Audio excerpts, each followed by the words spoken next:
nagpatuloy ang pangyayaring iyon sapagkat nagiging madalas na at sa pagkakataong ito parang nasa gawing kusina na siya nagpaparamdam. Sa kusina po namin ay meron din kasing balon at ang feeling ko nga po parang may taong inilaglag o inihulog doon sapagkat madalas akong nakakadinig ng alingaw-ngaw ng isang iyak. Ang kusina po namin ay yung tipikal na dirty kitchen kung tawagin sa province.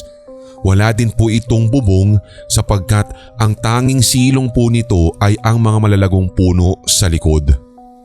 Meron din po mga bali-balita na siya pong sinasabi ng aming mga kapitbahay na may mga nagbigti o kaya'y itinapon daw na mga patay sa kung saan tumubo at nakahilera ang mga malalagong punong iyon. Sabi pa nga